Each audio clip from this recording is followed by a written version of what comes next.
Hello and welcome. You are listening to an episode of the Sales Chat Show. To stream or download a host of further free episodes that will power your sales success, please visit saleschatshow.com. We really hope that you enjoy and benefit from this episode.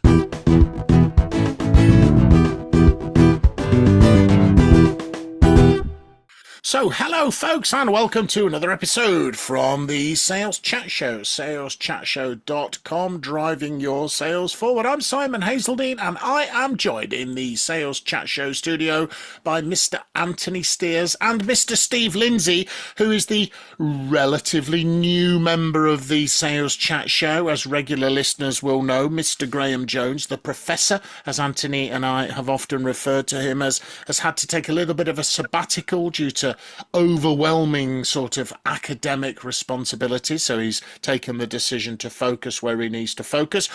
Gave us the fantastic opportunity to bring Steve into the Sales Chat Show. So Steve's the event director of the National Sales Conference, which is without a doubt the UK's premier event for revenue leaders and sales teams. So Steve's organisation and Steve are interacting on a daily basis with revenue leaders, with speakers, consultants on the subject of sales, with sales professionals. So we thought that gave him a fantastic perspective to bring to the party. And also he's a business owner himself, so he's actually got his own money on the line, which, you know, when you've got your own business, that really sharpens your focus, does it not, Steve, on your revenue generation, right? 100%, that's for sure. Yeah, it's a little bit different when you're playing with somebody else's money than when you're playing with your own, folks. So that's, you know, Anthony and I are in the same. We're in the same. We're in the same kind of boat. And Anthony and I are actually feeling extremely intimidated having Steve join us, because he's like a bit of a mad, crazy Iron Man ultra kind of contestant. Sorry, Steve, you were just telling us before we came on air, the last ultra thing you did. Just tell our listeners the insane distances you covered, just so they understand why Anthony and I are now feeling very, very intimidated from a physical fitness point of view. Give us the numbers. Okay, bless you. Well, it was a bit of a midlife crisis, I guess. It was kind of kicked in and just continued. The last long distance try I did, it was the world's longest single triathlon. So it was a 5K swim, it was a 200K bike, and then it was a 50K run, waddle, crawl at the end. Blimey. I mean, that is hard. That is hardcore. By the way, Anthony, I am going for a run after we have finished recording this episode. I've been inspired. I'm gonna go for what was Steve doing? 50K? Yeah, no, not that. So let's not do that. But we must. I'd be interesting to maybe on future episodes. Be interesting to learn a little bit about your mental resilience and those sort of things around sort of that, because, you know, sales can sometimes be a tough thing sometimes. It'd be interesting to, you know, what lessons from that we must pick up on that.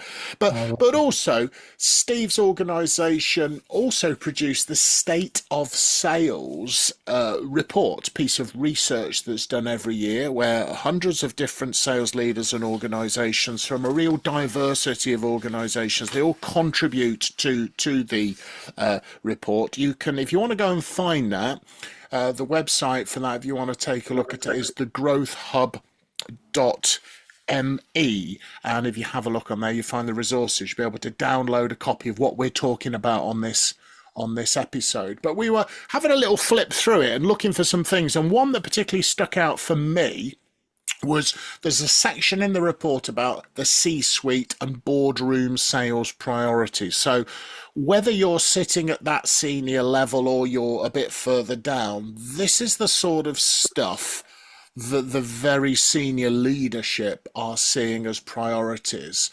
And number 2 on the list really leapt out for me, because I'm literally working with a couple of clients on exactly this topic as we're recording this episode. And it was balancing short-term revenue targets with longer-term strategic objectives.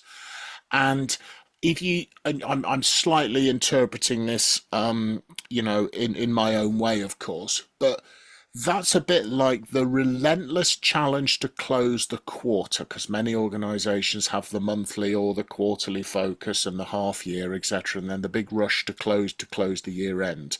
And of course, we understand that, and that's part and parcel of life in sales sometimes. But also, there's the longer term. There's, for example, what I think I see quite a lot, and Anthony, Steve, I'd be interested in your perspectives on this. The short term, understandably, with a sense of felt psychological urgency, dominates thinking and dominates activity, to the neglect of longer term account development, right? The longer term potential development of the account, moving your stakeholder matrix outside of just the current opportunity to broader within the organization, really aligning better to the customer's strategic objectives, becoming more of that strategic partner. But there's a big rush. There's always that big push and rush to get to the quarter. Now, by the way, I am not suggesting for a moment you can neglect that, because you've got the realities. You've got to keep the revenue coming in. But it's maybe just, how do we encourage sales teams, sales managers to just get a little bit of a better balance for that, so they're not losing, because we see, title this episode, are you letting short-term thinking steal your sales and revenue, right? Because you could be very successful at driving this quarter, but there's an opportunity cost somewhere else because you're missing out on maybe developing further revenue. Thoughts, gentlemen? What are you kind of seeing out there, and what's your perspective? I'd say from an ideal perspective, of course, we've got our long term plan. We know where we want to be in 12, 24 months time. The reality is that, especially if you're working across different industry sectors, there's so many variables which is outside of your control. I know, as an organizer of the National Sales Conference, we've got different size organizations from different industry sectors. Now, one of the things we're conscious of doing, we never put on an event in the last week of the month or the last week of the Yeah. quarter. Now, in an ideal world, you'd actually have your sales already closed and done way in advance. So actually, you'll be Yeah. planning for next quarter.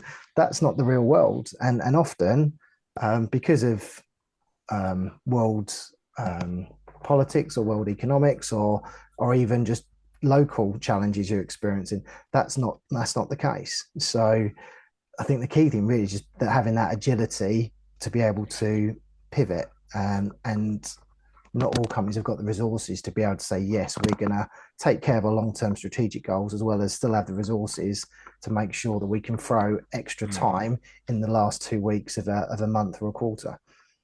Yeah, you were making me smile. I was used to being fast-moving consumer goods, and like Christmas was always our critical time of year, and it would just be like you'd be going, "Whew, we're a bit behind the pace on getting all the promotions agreed for the Christmas period." Like, and you kind of going, "Yeah, like December the 25th surprises us every year by creeping up us on the 25th of But even, I mean, you knew it was coming, right? And you knew what was happening, but it was still, sometimes. And as well, I think your point there is there are things outside your control, right?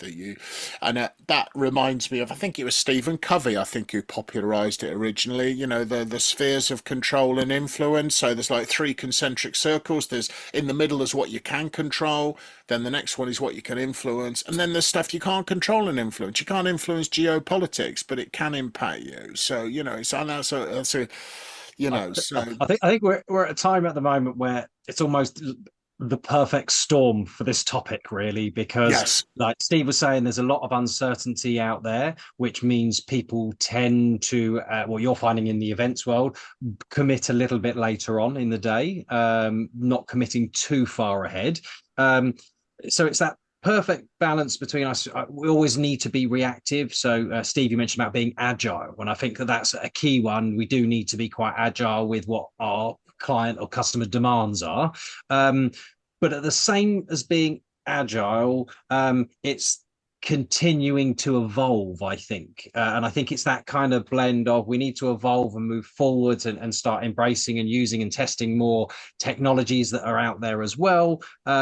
But still dealing with the day-to-day demands of our clients and prospects. And the connection between the two, I imagine, is the thing that really is the issue in this particular topic, because sometimes the sales leader has a strategy, but the sales team haven't been informed, or they haven't listened to that strategy, and they're thinking about their short-term commission, their paycheck, their monthly target.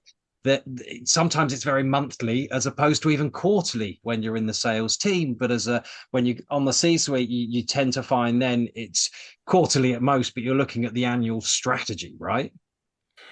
I was facilitating a workshop one time, and I will delete the profanity that the person issued, but it was words of wisdom from a very long-standing veteran salesperson who had not been fully informed about the changes in the company's strategy, and I was facilitating this strategy thing that they were doing, and he very beautifully said, "What's the point of having a expletive deleted strategy if no expletive deleted knows about it?" And it was just that frustration. It was just that lovely is do your people understand what the strategy is and how they contribute to it and what their impact is on the longer term strategy? Because then they'll at least focus some of the time on it. And I'm going to hold the feet to the fire of the sales leaders listening to this, because 80 to 90% of salespeople's behavior is dictated by what sales leaders pay attention to, reward, control, monitor, your own personal role modeling, coaching. Although the research, MIT research, shows that really clearly. So if the sales managers, sales leaders are having short term, where's the quarter, Steve? Where's the quarter, Anthony? Are you going to get this in before the end? If that's the only conversation, you are setting the short term timeline. I'm not saying you can't have that, but you need to flip between the two. So when I'm consulting with clients where we're putting like in a sales management, coaching cadence, a sequence of short, sharp meetings to drive discipline and sales discipline, we just say you must flip backwards and forwards between forecast and pipeline, forecast 1 week, pipe the other. Forecast what you need to get to close the quarter, pipeline the longer term, because you don't neglect them. I mean, maybe it's not every other week, but at least 1 out of 3 you need to be talking about longer term pipeline, because that's setting you up for the quarter 2, quarter 3, quarter 4, right? Typically, we stagger exhausted in after closing Q1, and Monday morning we're like, where's my pipeline? So I think holding the feet to the fire of the sales managers and sales leaders there. Yeah. Well, maybe we can do that right now. Steve, obviously you've got a team of people at Lincoln West and running these events. How often do you kind of have more of a company strategy kind of update? Because obviously there's lots of activities going on. You roll your sleeves up as well. There's events happening all the time. Do you regroup regularly and update on strategy with the team? So we have our annual flagship national sales conference. We work towards that. Post that, we have one large strategy day. So we go through, we have a debrief of absolutely everything that's happened, and also ideas, aspirations for the future, the next 12 months. So that's a fixed in place. We do have weekly meetings as well, but these are not, I mean, bearing in mind we're a small organization with a micro sales team here. So we have weekly catch-ups, and those weekly catch-ups are focused on what's coming in this month. But we're fully aware of, with an event, we know what our capacities are for the venues, we know what our expectations, what our sponsors' expectations are. So within that weekly meeting, we focus on what's coming in or should be coming in this month. And also we have a bit of a reality check as to how far we are from getting those X number of bums on seats. Yeah. So you take a step back as well as just looking at that month as part of it, right? Yeah, and obviously, like for us as an event organizer, we're very much marketed on who's in the room. First and foremost, the quality of the people in the room, and also the number of people in the room. So we will have, leading up to events, 8 to 10 weeks out, we would have like just a little mark of how many registrations we should be expecting per week. Yeah. And as a you sort of I don't use this word, but kind of the debrief, the strategy session off the back of your big event, kind of like a debriefing from the event. it's kind of interesting because you listen to the whole team about the suggestions of how you're going to adapt and do things differently next year. It doesn't all just come from you of what's going to happen, right? In fact, well, I don't lead it at all. It's led, I like it. it's led by the team. Everyone's got their Yeah. own areas of responsibility. So each individual would have a small slideshow. They would showcase what's been achieved within their Hmm. area for those 12 months. Some of the wins, the learnings, the F ups, as it were, like the things that we need to take on board and think, you know what, we've tried something. Let's not try that again. Like we've learned from it.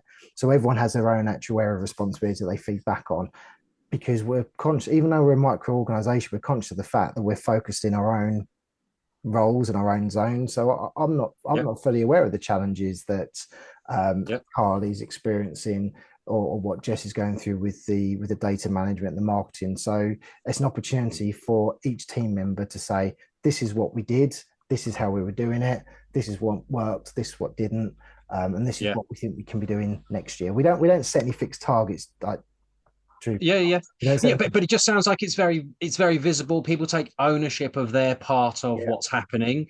But there's visibility and updates regularly of what's going on, and like you say, where we are month to date, but also where we are year to date, looking a bit further ahead at what Because else is my going ears on. kind of, my ears pricked up there, Steve, because you were almost literally describing one of the things that I always recommend in a like a coaching cadence is those little learning reviews where you get everybody's insights and everybody's inputs, and also just at the risk of embarrassing Steve, just calling out a really good piece of best practice. He said, "I don't lead it."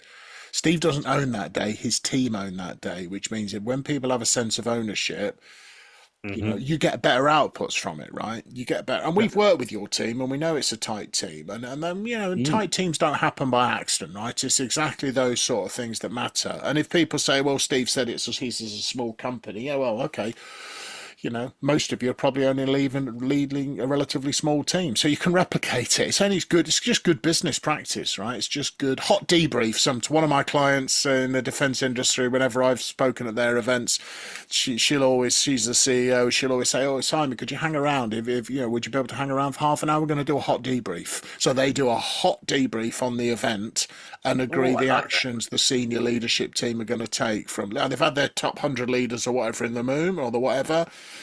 So also, if you're having sales kickoffs, you probably have your sales kickoff team have a hot debrief afterwards while it's hot. Learn the lessons, what worked, what didn't work, and also very importantly, Steve, you're not shying away. You try things, it doesn't work. Brilliant, learn from it, right? Because maybe something better comes out of it. But yeah, it's the right balance of what worked really well. Right, well, let's carry on doing more of that, and what's not working, and what have we learned from it. But yeah, it's a Mhm. powerful, powerful thing to do. Powerful thing to Yeah. do. And So it's a brave notion to keep evolving because, like you say, not everything works, and sometimes yeah, you have, if you are reviewing it, at least you can see when it's not, and you're banging your head against a brick wall, and actually, hang on a second, this is not giving us the outcomes or results that we were expecting.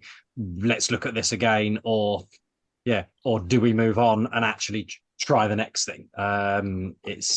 one of the things I recommend, I would suggest, and I've seen people do is if you do want to have that longer term conversation, um, a little bit like Steve's doing with his team, is making that time to do that. I think the other thing to do is to time block some time in your calendar to maybe do a little bit of that longer term reach out. Stick a couple of hours in on a Thursday morning and reach out and maybe start to do some of that longer term account stakeholder, whatever, think about that at least some of the time in the week. And if you block the time, I think in the calendar, that can sometimes help to just defend it a little bit. And also, most what I advise for account plans is, MOST. What's your longer term mission? 2 to 3 years or longer with the customer. What are your objectives? 5 years, 4 years, 3 years, 2 years, 1 year's work backwards. What's your strategies? What are your tactics? And then put it into account. And Steve, you'll have had something very similar to do your ultra, right? You don't start from I haven't got off the couch in 2 years to a 5K swim, a 200K cycle, and a 50K run, right? You set that, that's coming, and you work backwards from there from your training plan, don't you? Right? That's Yeah, I mean, I know it's an overused phrase, but you do have to trust the process. Going back to Professor Steve Peters' book as well, yeah, there's the way your brain works. You take into account the like the muscle memory or the things that you know is possible. Plus, also you need to step out inside your comfort zone. You need to test the chimp somewhat. So, yeah, this thing. I mean, don't get me wrong. With events, and I've got no issues with sharing this. A lot of time with initiatives we run of it, we just throw it out there because we know the best way of doing it is we throw it out there in a controlled environment. And referencing back to Steve Peters, you don't give your chimp a free range to go off and do anything. You've got a little bit of a gambling fix. You don't give them a load of money and send them off to Vegas. So you put them in a controlled environment. And so we do that with our events as well. There's something we want to test out. If there's a bit of an itch that needs scratching, but we don't know how, we put an initiative out there in a controlled environment. If it doesn't go as well as we'd hoped, what we have got is certainly a lot of feedback as to how things can be. Got useful insight to move forwards with, right? Absolutely, yeah.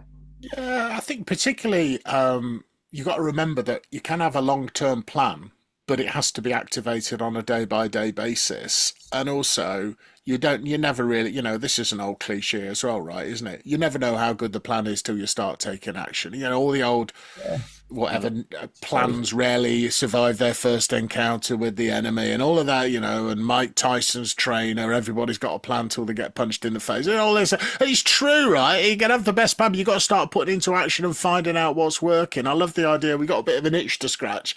Let's find out if it's worth scratching, right? By taking some action on it, but in a controlled way. So if it turns out it was not a good idea, your risk is lower, isn't it? But and customers value that. Customers value the fact that you're not going through.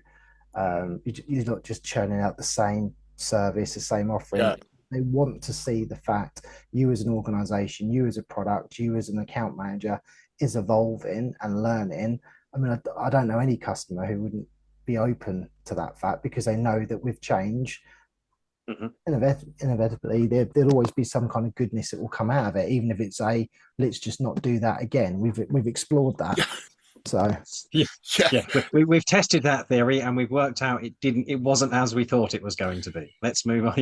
Yeah, but also I like Steve's thinking because as well, if you could have a joint initiative with your customer to try some of these out together, how cool would that be? If it doesn't work out particularly well, it's not necessarily going to do any harm to the relationship, but you'll learn a lot from working with each other. That's like a joint initiative. And I think that's where the value of the C-suite and the sales team, when they're connected, can be most powerful, right? Because it's the sales team and the guys on the front line and the account managers who end up speaking with the clients. If we are testing new things out, it's good to know what we're testing out and feeding back to refine the strategy, not necessarily commit to it endlessly, even if it's not working, or get bored of it and go back to your old habits. I think that's probably the area of the most kind of disconnect. And I don't know, I don't really know the answer to this question. I'm wondering, is it the C-suite that don't, that where this isn't as strong as it could be? Is it the C-suite are failing to go and talk to the team, or is it the team are too distracted with their short-term targets to get involved in the strategy? I'm going to pin it on the leaders. Right? I'm going to pin it on the leaders because they create. That would be my thinking. Because they create the environment. You've got to be quite a brave person to go, right, I'm going to go and tell the CEO this. You know what I mean? I think the CEO's got to drop the ladder down. And also have the right people in the room, right? Steve's got all the people in his strategic review, and I had to fight a bit of a battle when I was in fast moving consumer goods sometimes to get some of them. They were sort of lower down the hierarchy, but they interacted with my customers like order management people on a daily basis, and we wanted them in the sort of key account reviews of the big sort of retailers we were looking after. And sometimes very understandably their line manager would say, well, we're not really sure I can have them away from the desk for a whole day, or why do you want them there? And it's kind of like, because they're part of the team and they talk to the customer, and I genuinely want their opinion, because also if they contribute to the plan, they've got a bit of themselves in it, right? And there's a whole bunch of reasons for wanting to do it, but I think the leader's got to go first. Yeah, lead. That's my Yeah. thinking. Well, for any of the leaders that are out there listening in, thinking, "Oh my God, perhaps I'm not talking to my team and strategizing and doing this as well as I could be." I suppose that the next step would be inviting those conversations or roundtable kind of discussions to find out what the team are thinking is going on with the strategy. In fact, you could even go and test this and go and ask your team what they think the current strategy is and see if that is in. Yeah, it might be rolling the dice a little bit there, but I think that will give you a clear picture of how connected the strategy and the sales team are. And like you say, one of the things that I love about you, Steve, was when we talked about that strategy meeting, you were very quick to go, well, yeah, I don't run that. Right. As in that's not me. I'm not, they're the ones talking to the customers, they're the ones on the ground, they're the ones doing it.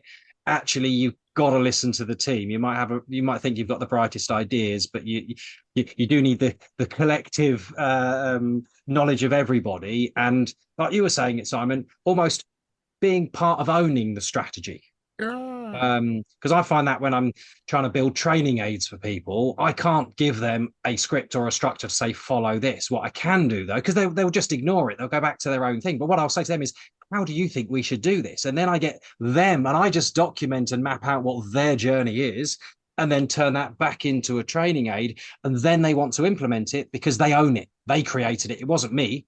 They created it. And I think that's part of the strategy going forwards. But on the other side of the coin, there is the bravery of continuing to evolve. And I think as C-suite, the pressure falls on you. And yes, not everything is going to work. But I think controlled environments of testing this stuff out, like Steve was saying, Try it out. yeah, I like the controlled, it's risks managed. Like you said, I love the analogy. I've now got visions of chimpanzees with stacks of chips in Vegas, gambling. And I have to say, Anthony, I think Steve was probably taking notes, because I was there when Sir Clive Woodward was at one of the NSCs talking about, I think he called it teamification, how he'd involved the rugby team in creating the strategy, and then the standards for the team and all of that sort of stuff. That sounds a little bit out of Clive Woodward's playbook, and many other good leaders as well, I should say. We can't just say Sir Clive invented the concept. So. Definitely, and with that, you're 100% spot on. It's the initiative absolutely has to come from the top, but the next step is actually them not necessarily not engaging, but not speaking first. Because you're going to have, if you've got different levels of individuals joining that meeting, that discussion, the one thing you don't want the leader speaking first in that meeting, because that will then set the tone for the next few hours or the next day or so, however long that strategic meeting is. So it's actually having that safe environment where everyone of all levels can speak openly and freely, because we've all been there. If we started at a new company, we've started in a new role, you are very conscious about how important your opinion is, and you don't want to get judged. Like we're judging people all the time there. So if having a leader speaking first in one of those meetings will set the tone, and it doesn't allow for those fresh ideas to be coming out. And just, I don't know, the whole idea, yes, going back to this controlled environment of trying out things, being okay with making mistakes. We used to have a pre-COVID, when we was actually in the office, now we're working remotely, we used to have an F-ups. Obviously, it was an F-ups board in the office. If you made a mistake, then basically it was celebrated. So that was something which we done, because the reality is, one thing I've always said, there's nothing you're going to do that's going to break the business. Like you're part of the team. You're a professional individual. You're not going to say anything rude or inappropriate. That just because that's just not the way that you're wired. So you're not going to do anything which is like a sackable offence. You're not going to do anything. So anything you do is going to have like good intentions behind it. Mhm. Therefore, it's just an f up. It's just a mistake. And if you make a bit of a joke about it and it's okay to do that, that then I kind of almost makes it a little bit safer. It also underlines the fact that there should be some learning that would have come out of this as well. So as long as we've learned and you're not putting the same f up on the board all the time, okay, actually it's okay because like you say, you're not going to break anything. But if we don't continue to evolve and adapt, then we're going to get left behind. Yeah, Right. oh, we had a classic one, and this is again when we first launched National Sales Conference. In the very beginning, we had a different domain name, and the domain was sales-expo.com. And one of the errors it was made was the hyphen was missed out. So we had a sales expo that went out on the mailer. So that was it was a genuine Yeah. Something like that. But my guess is one of those mistakes that kind of makes you smile a little bit, and actually, the mistake almost stood out with some people, right? And actually, ticket sales quadrupled, but not the sort of people you were hoping to get there for us. Quality dropped a little bit that year, but I suppose bringing it back onto the whole the C-suite. Conversations with management conversation. Well, I've seen it in the event space. To go back to COVID, obviously what happened during COVID impacted lots of different industry sectors, lots of different reasons. Hospitality, in-person events, that was the biggest impact, first of all. Mm-hmm. Now, for all other industry sectors, the CFOs, they were rubbing their hands together because all the CFOs, suddenly their travel costs and event expenditure dropped. It was non-existent. And so for a lot of industry sectors, whether you're in manufacturing or food and beverage, those sectors which are required to keep the economy ticking over, they were still achieving the same turnover, but with very minimal travel costs. And so there was a window of opening up post-COVID. For the next sort of 2 or 3 years, you've got CFOs who've now reset the travel budget, and so well, you've achieved this with minimal face-to-face engagement, whether that's visiting a customer or going to a trade show, all those kind of interactions that were done face-to-face. I've noticed that in the last 18 months to 2 years, the pushback, now whether this is from a pushback from a sales director perspective or a sales management perspective, is that we're now struggling to retain those clients or achieve the revenue targets you want, because our customers want to see us. They want to go to an event and see the products we're displaying. They want us to have regular catch-ups. They want us to go and visit them in the workshop, the factory. So that's having to be realigned now. Whereas, so you go back 3-4 years, CFOs, well, we've got the same turnover and we've got no travel costs. Well, like Simon was saying earlier on, almost having to fight his corner to get some of his team to come to some of the events or meet some of the clients. And they're saying, well, why do they need to be there? Well, they have a relationship with the client too. And actually, it's the relationship that kind of is what helps us keep hold of our clients, because if we don't see them and everything starts to move digital, and yes, it might get a little bit streamlined, a little bit faster, but it then becomes less about the relationship we have together, and therefore the loyalty or commitment may drop. And then other people are going to be bombarding you with other ideas. And again, I think the relationship will just end up fizzling a little. However, Steve, we won't dive into that too much. However, it's probably a topic for another day. One of the bits of research, and I'll clarify exactly where it came from, was telling me that with so much AI around, we're becoming slightly less trusting because we don't know what to believe anymore, which is why face-to-face events are good. People do want to be visited or speak to their prospects and clients as well.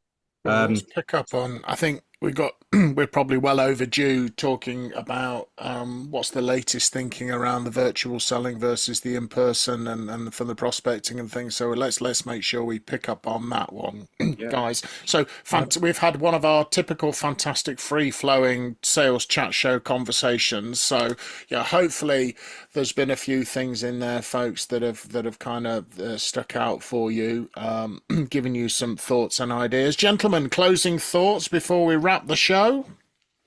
I think for me, one of the big takeaways here was the wording you used, Steve. It's about the initiative of engineering this conversation about strategy needs to come from the top, but it doesn't necessarily, in fact, probably doesn't need to be facilitated by the top, because if you speak first, you're going to set the tone for the meeting. So for those that may feel slightly disconnected from their team, my biggest takeaway would be to encourage you to set up those sort of roundtable discussions with your team, get somebody else in the team to kind of lead it. You may want to pose some questions or some scenarios to the team to see what their thoughts are on them. But very much let them do the speaking. You'll find out exactly what's happening, and then hopefully it gives you the insight required to adapt your strategy and share that strategy with the team as well. So yeah, for me, the initiative does need to come from the top. I think you're right, Steve.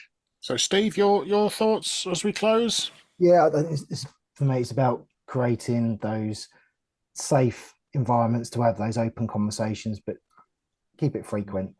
Simon, I like what you said there about you're flipping it. So your focus is it 2 out of the 3 meetings are focused more on the short term, but every third meeting you open up to a longer term conversation. So I think actually the frequency, just to keep everyone fresh and not just focused down in their own little world, their own little tunnel. And to loop back, so the priority that we sort of started at the top of the show was the thing: how do we balance short-term revenue targets with long-term strategic objectives?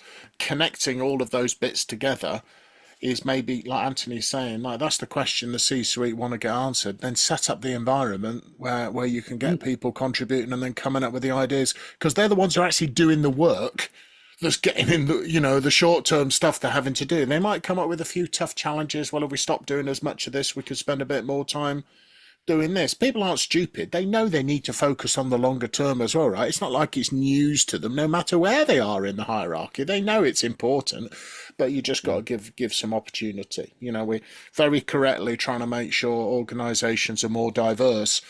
But if you've got all of that diversity, just make sure you're listening to it in those forums, and you're hearing those different points of views and those different perspectives. So, Steve, Anthony, thank you very much. So, folks, thank you for listening into this episode from the Sales Chat Show. Please remember to subscribe. We've got a whole ton of episodes headed your way in the pipeline, and if you subscribe, you'll be one of the first people to know about it when it's revealed. So, until next time, we just want to wish you good luck and good selling. And from everybody at the Sales Chat Show, may your sales pipeline forever be clean, healthy, and sufficient. See you soon, folks.